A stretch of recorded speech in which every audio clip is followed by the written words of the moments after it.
Welcome to Manager Tools. Today's topic, conduct multiple interviews, Chapter 1, Part 3. Here we go.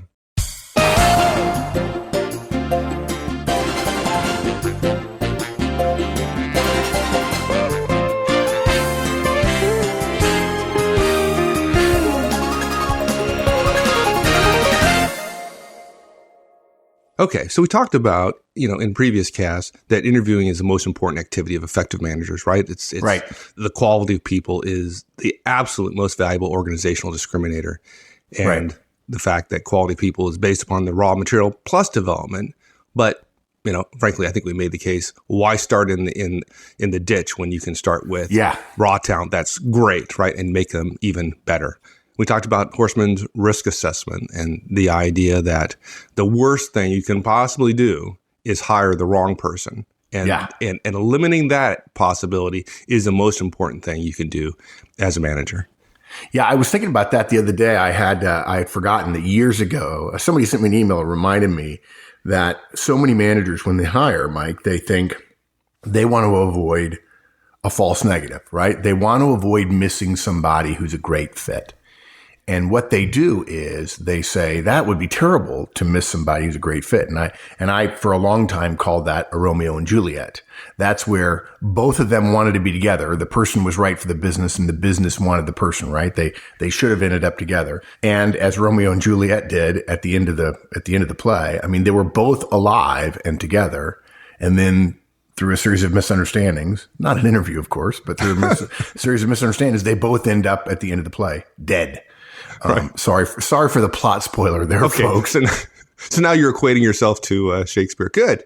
No. Oh, God. No. The point is that managers are they consider a false negative, right? Saying no to the right candidate to be a tragedy on the scale of Romeo and Juliet. And they can't even imagine that there's something more tragic than Romeo and Juliet. But of course, the only managers who know that a false positive is eternal hell and damnation are the ones that have actually done it, right? And the ones who have hired the wrong person, every manager who's hired the wrong person will tell you privately or publicly, whatever you do, don't hire the wrong person. Run away from anybody who's even close to being the wrong person. Those managers who believe that the ultimate tragedy is a Romeo and Juliet, a false negative, in fact, they're wrong. There's something worse. It's a false positive. So there you go. Thought I'd share that. I've been meaning to say that on air for a while, and somebody reminded me of it recently. There's something worse than the tragedy of Romeo and Juliet when it comes to hiring, and that's eternal hell of a false positive. And so then we wonder, well, what do we do to prevent that, right? And that's where we start getting to our advice of interviewing every direct candidate 3 times at a minimum. Yeah. And that's where effective interviewing managers really start when they start thinking about their interviews, right? They know that any 60 or 90-minute experience with a candidate is absolutely not enough to make a good decision. Yeah. Right? No way. Yeah. And I apologize again for this cast being so long. But again, this is the most important topic we will ever cover. And we're going to cover it over a period of years. We'll have numerous topics on how to be a great hiring manager. We've already touched on it before with setting the bar high. But look, smart, effective managers would not dream of making a decision in an hour that they might have to live with for years, right? And there might be some less experienced managers out there who would say, well, no, why would I have to live with them for years? If they're not right, I just let them go. Well, it's much harder to get rid of somebody than it is to hire them, frankly. And in fact, what's the refrain in most companies? Oh, you can't fire anybody around here. When in fact, managers know you can. There's an ethical way, there's a caring way, there's a right way, but ultimately there is a way. Effective managers, believe it or not, assume they will have to live with all of their hiring decisions for years and years. And of course, if you assume that, you begin to think, well, boy, I better, if I mess up my budget this year, I have to live with it for a year and I can learn and do better a year from now. If I mess up a hire and I'm assuming now that I'm going to have to live with them for years and years and years and years, wow. That's the one thing I know I don't want to mess up is a bad hire. And if we raise the bar high enough, right? If we say, well, I'm not going to hire you just for this job. I'm going to look at the next job and I'm going to look really, really broadly at all the potential skills and cultural fit and so on that we need you to have. If we say no as a standard, we know we're only going to hire folks who are exceptional. And those are folks we're going to want to keep and we're willing to work to keep. And suddenly the managing of those people becomes less of a chore. It becomes less of a burden. It becomes an investment in a much better future and our jobs getting easier over time. So look, it's easy because we're going to have to live with a hiring decision for a long time. We're willing to take a long time making the hiring decision. And look, all we're talking about here, you notice this cast is conducting multiple interviews, chapter 1. This is only about you, the hiring manager, interviewing 3 times, okay? Each candidate 3 times at a minimum.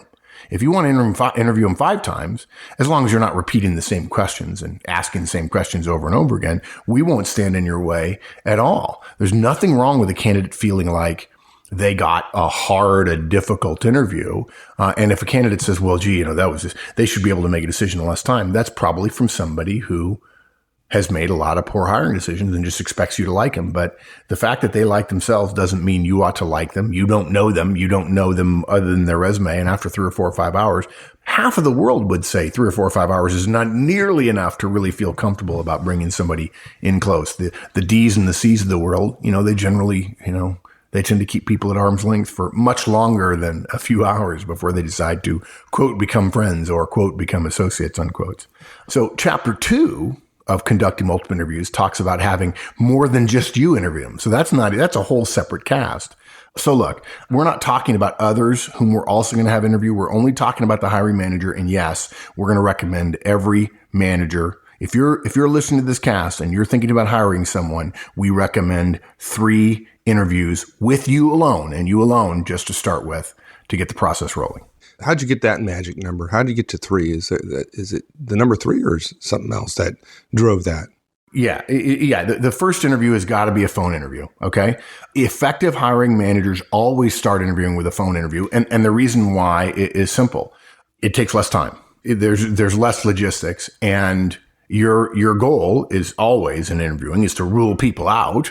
And it occurs to me, I've said that an awful lot, but we need to make sure that's its own separate cast. Your goal is to rule people out. But look, here's what managers do, at least in our experience. And folks, if you're not one of these managers, good for you. We're describing what we believe happens 70 to 80% of the time. Managers think, well, look, HR already reviewed 100 resumes to get to these 10 I'm looking at. So therefore, that's a screening, right? They've already been screened. And so I'll just interview all 10 of them, And the fact is, it's wrong-headed, okay? HR screening, the process by which they take a pile of resumes and turn it into a somewhat more manageable pile, is inherently flawed as a way to cull those resumes. You're going to interview a certain number of people. If you allow HR to do the first screening, and we're not against that. We're not against the idea of HR whittling it down.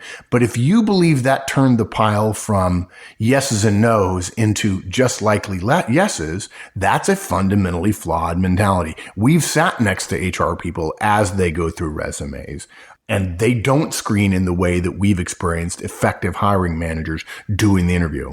In fact, we'll talk about it in a different cast, but we recommend you actually be the one that do the resume screening, if you will. I mean, really, no offense to HR here, but why would we entrust a step like that to somebody who really doesn't understand our needs fully? Now, look, if you've got a great HR person, the ideal HR person is, of course, somebody who's been a line manager before, but if she's awesome and she's managed in your role before or managed for, at a level near yours in the industry and in the company you're at now, okay, then probably she has a pretty good take on things and she will be thinking about it as a hiring manager. But too many HR people think of it as a HR screen. But what about the hiring managers who say to us, well, HR didn't just cull resumes, they actually did phone interviews. So why do we have to do that if HR, in fact, did the phone interview? Yeah. Okay. It's a fair question. It's easy to deflect that question. The simple answer, or the short answer, which is not full, and I'll give you a second one in a minute. The first answer is, well, because you're the one responsible living with it. Okay. Right. Thanks. That helps. It's as simple as that. I mean, if you believe that you're the one who's going to be burdened with the success or failure of the decision you make, then you're going to say, I'm not going to rely on anyone else. But let me give you the longer answer, which is HR is screening differently than you will interview. Okay. They're probably screening for communication skills. And look, some HR people are sharp and they're going to try to do more. And some of them will do that more well, and some of them will do that more not so well. But look, effective hiring managers don't need someone else to screen for communication skills or cultural fit, another thing that HR looks for. Any of us can do that after some practice. In fact, if you interview somebody and they seem to have all of the abilities you want, but they're a poor communicator, well, okay, fine. You might choose to rule them out. I would, because I think communication skills in organizations are really, really important. It's almost always in my top 3 or 4. Obviously, for managers, it's in the top 1 or 2 or 3. But if you're a good interviewer, you'll draw that conclusion. A tough, demanding interview, and we'll tell you about those in a future cast, you'll be able to know whether or not they have the right skills, and the communication skills will become obvious. Effective hiring managers can easily interview for both communication skills and technical skills and industrial skills and specific job skills or cultural fit in a series of interviews. That's why we're doing more interviews, right? Now, if HR's not doing the screening, that's fine. Maybe you have to interview more people. I don't mind interviewing more people. I have other things to do. But if in fact interviewing more people gives me a chance of increasing a true positive, in other words, finding the right person, I'm willing to do it because he or she's going to make my job a lot easier. Look, whether there's HR screening resumes or not, effective hiring managers always conduct phone interviews first. They do it themselves. Okay. And here's something else. We said the first interview is, let me ask a question for you. There's something I noticed there that you've said. I want you to highlight what you mean by that. You talked about HR doing screening, yet when you talk about the manager, you're always talking about interviewing. Yeah. There's a difference there, obviously. Yeah, I think it is some people would say, well, that's just vocabulary. But to me, it matters.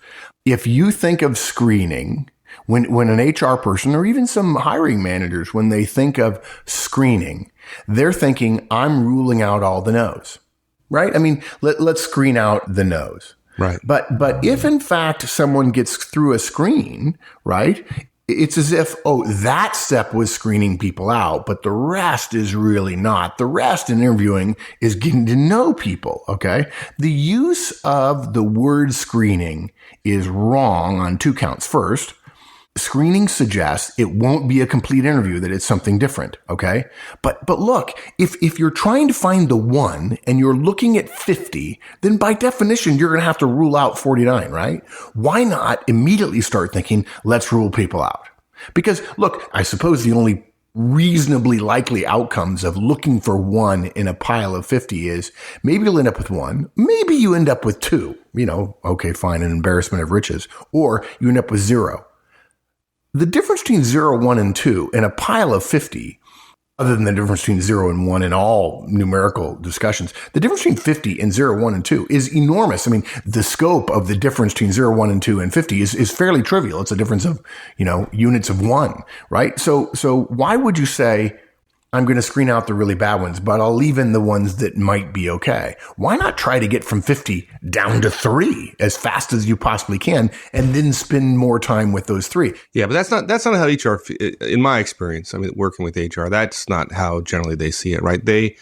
I suspect the vast majority of HR organizations look at it as their role is to give the manager, the hiring manager, as many candidates as possible that meet some minimum requirements. They're not really thinking about minimizing. They're thinking about maximizing the number of candidates. Right. Right. Yeah. Let me suggest something else. It's not in the show notes, but it occurs to me that probably ought to be. And that is, if an HR person, or for that matter, some manager who's doing some screening, is not trying to eliminate people, and the candidate thinks they're being interviewed, and they get what amounts to a soft interview, which an HR or the manager would describe as a screen, they probably think if they get through, things are going to get easier. And by the way, it's a screen and it's not hard. If they think it's going to get easier, and then when they first meet you give them a really, really hard interview, they will be unprepared. Now you might say to yourself, well, they ought to be ready for that. Yes, I agree. They ought to be ready for that. They will not be. HR will do a screen, and then HR will say, hey, by the way, great news, you've made it on to the next level. And what does almost every candidate do when they find out they've made it on to the next level? Breathe a sigh of relief and relax and say, now I can be myself. I'm going to say it a little bit differently. The second point I was going to make, I think you've already made it really, is that the idea of a quote screening unquote implies that this step in the process is designed to screen people out. But okay, that's fine. It is designed to screen people out. But as opposed to what? As opposed to the next steps not screening people out? Are we going to screen now and then quote get to know them later when we interview them? Look, when we interview people, we're not trying to get to know people. We're trying to say no. Okay. We're screening all the time. We're itching to say no at any time. We're willing to say no simply because the wind changes directions. Folks, that's an overstatement. Okay. We're not thinking about the process ever, folks, ever getting any easier in terms of quote, not screening as we go along. Now, look, I've said it before. I'm going to say it again.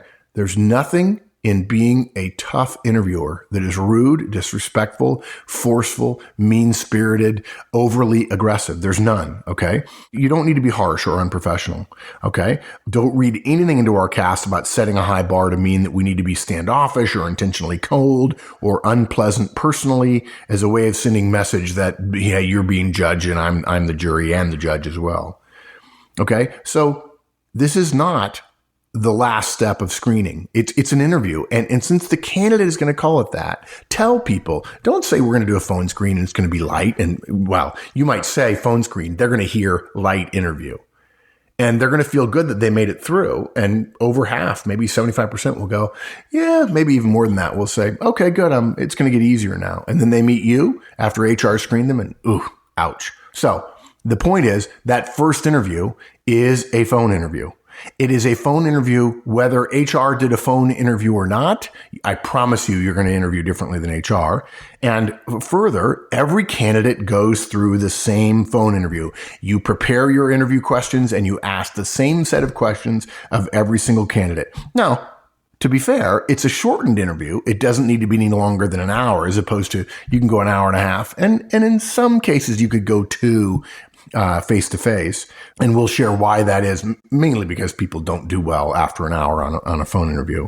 Yeah. And it's a set of standard questions. And they're not necessarily that much different questions than you would ask in the face-to-face interview. Yeah. And folks, you schedule for no more than an hour, but if in 20 minutes you know that this person is not a potential candidate for the position, then you don't go for an hour, right? And that's for another cast. We could tell you specifically. Yeah, there's risk associated with that. Yeah. Yeah. Managers make mistakes. Managers make embarrassing mistakes when they've decided not to go forward and they continue interviewing. They get sloppy and we don't want that. And look at the reasons for the phone interview. I think the ones you gave were great. I'll tell you mine. Mine's really simple because I'm kind of selfish about my time. If I'm, as in this process we're describing, I'm going to interview this person face to face at least twice, and I'm going to have several people within my organization interview this person.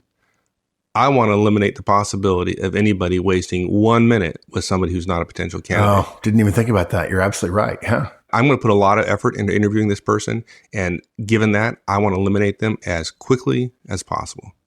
That's my reason. Yeah, that's a really good one. I never thought of it before, but yeah, you're just self-preservation, right? You're protecting your team's time. Absolutely. Yeah. Okay, so good. That's the first interview, the phone interview. Right. The second one is a face-to-face. Tell me about that. Yeah. So if someone makes it through our first interview, which no one ever does, I'm kidding, and it's over the phone, it's time to interview them face-to-face. Look, for almost everybody, we don't recommend more than one phone interview. In some cases, based on location and distance, you might actually do 2. And by the way, folks, don't assume that all face-to-face interviews are co-located interviews. There are certain interviews you can have a face-to-face interview that's a video interview. They can be very effective. And I have a good friend who, long story short, called me up to get him ready for an interview once, and I got him ready for a video interview, and he nailed it and got the job, and then discovered later that I was coaching the very person. I didn't know it at the time, but I was coaching the executive they interviewed with. And she later told me, this guy was so good in the interview. And I was able to tell her, yeah, I helped. But it's easy to help guys who are really super high quality. But look, for most of us, the second interview is a standard face-to-face interview, same location. Now, I use the word standard advisedly, because everybody probably has different definitions of that. And look, folks, it should come as no surprise that we highly recommend other people interview your candidate when they come to that location. You could choose to do a face-to-face without having your team involved and say, I'm going to do a phone interview and then I'm going to do a face-to-face. And then and only then I'm going to have him or her come back and I will do another face-to-face for 2 hours or so. And then my team will interview this person as well. That's fine. We'll talk more about scheduling and how to put the interviews in order in a different cast. So the second interview, though, it's our first face-to-face one, is similar to the first interview. It's longer and it's likely to involve much more probing of your candidate's answers. Okay. The interview is designed to be harder than the first one. Okay. Again, effective managers do not start looking for reasons to hire someone during the second interview. Ineffective ones do, but effective ones don't. Think of it this way. Why would any step in the process be easier than previous steps? If they are, anybody you bring in after a first interview would surely by definition make it through an easier next step. You might as well go ahead and offer. And frankly, what happens is if you think it's easier, but then they stun you with a mistake, it's almost as if you get lucky making a good decision by saying no to somebody. And you don't want the most important decision you make to hinge on luck. It just doesn't make sense. Doesn't make sense. It's a real bad flaw of most managers who are hiring. And we've alluded to this before with the whole screening discussion. They think that at some point we're supposed to start looking for reasons to hire, to like somebody. Now, by the way, folks, we're not suggesting it's impossible to start liking somebody in a phone interview. It is. You can start liking somebody. We think that's great. That's a good sign. But the process is not designed for you to start liking them.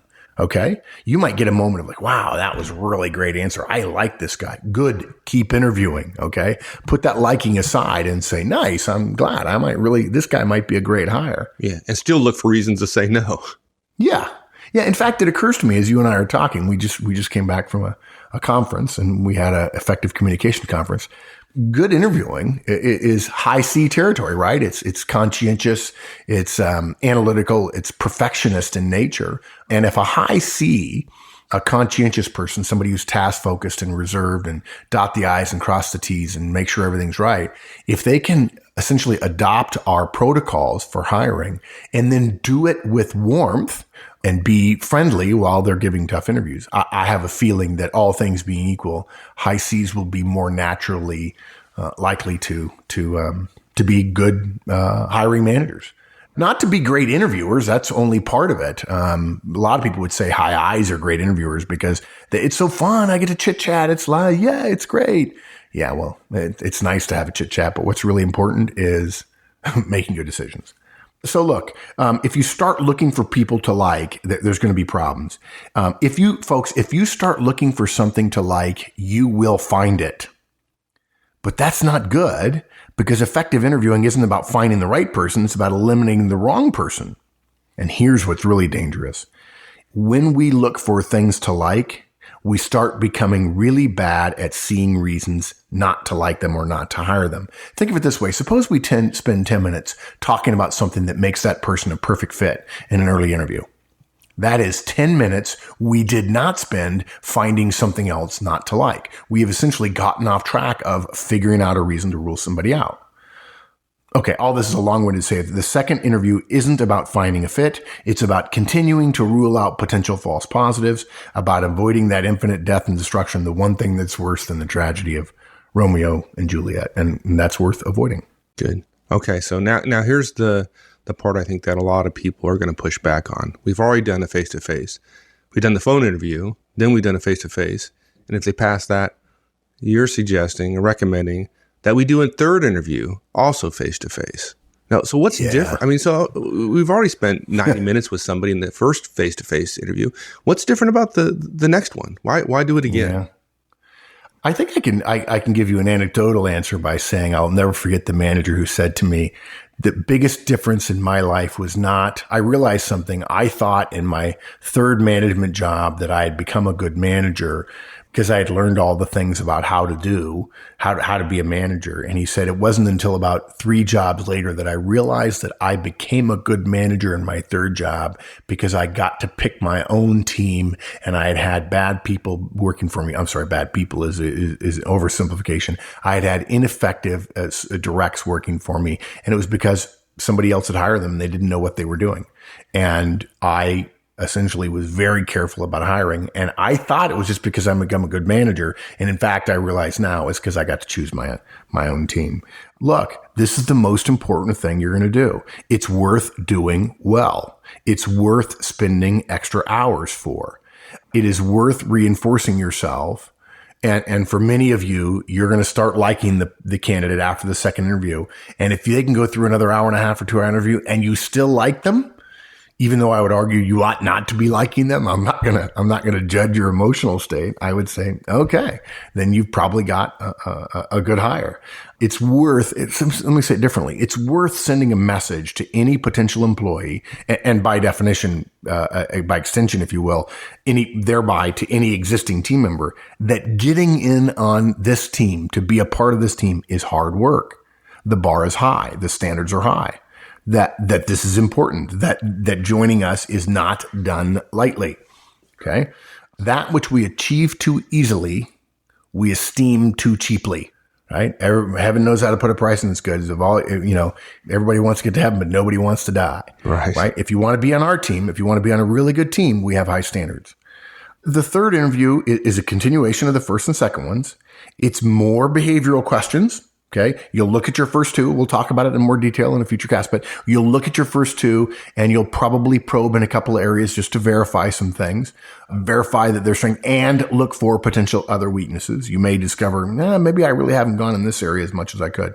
It's more chit chat, right? You don't bring the person in. You can certainly be more natural and exude some more warmth while still giving a brilliantly tough interview. It's more questions and of course more of their answers and of course more of their questions to you.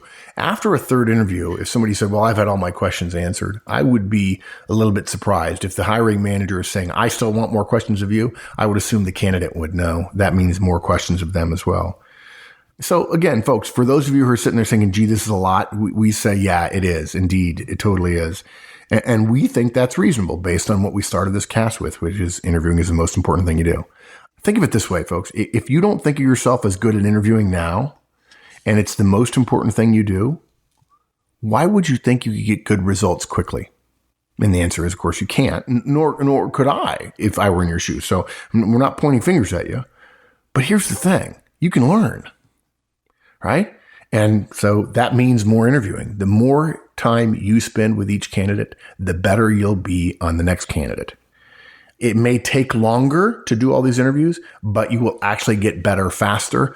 And in fact, one of the casts, we're going to talk about how to interview a bench person, and that will make you better as well. And you'll discover you're doing interviews nearly all the time. Yeah. You do it this way and incorporate some of the advice we're going to give over the upcoming podcast on this. Your life will get so much better. You would never in a million years go back to the old way of doing it. It's kind of like one-on-ones. Once you've done one-on-ones for a while, yeah, exactly. You can't imagine life without them. This is very similar. Yeah. So just wrapping up, again, I apologize. I know this is a 3-part cast. I know we probably spent more time on the non-actionable stuff in the beginning. And there are some things where the activities are so based on important theories, we have to spend a minute talking about them, or a few minutes. And I know I can be long-winded. I apologize for that. But anyway, the 6 points we made: interviewing is the most important activity of effective managers. Get good at it. You've got to understand the danger. The danger is not a Romeo and Juliet. The danger is infinite death and destruction. Avoid a false positive.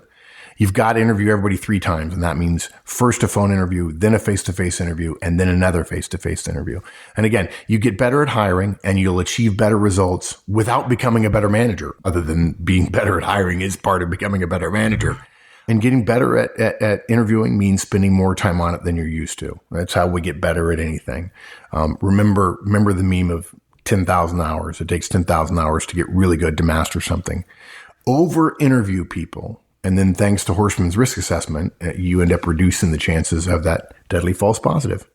Who wants a deadly false positive? Not me. Not me. All right, my friend. Thanks. Thanks, partner. All righty. We'll see you. Thanks, everyone. That's it. Hope you enjoyed it. A long one, but a very important topic if you're in the process of interviewing folks. So we'll see you all next week. Meantime, have a great one.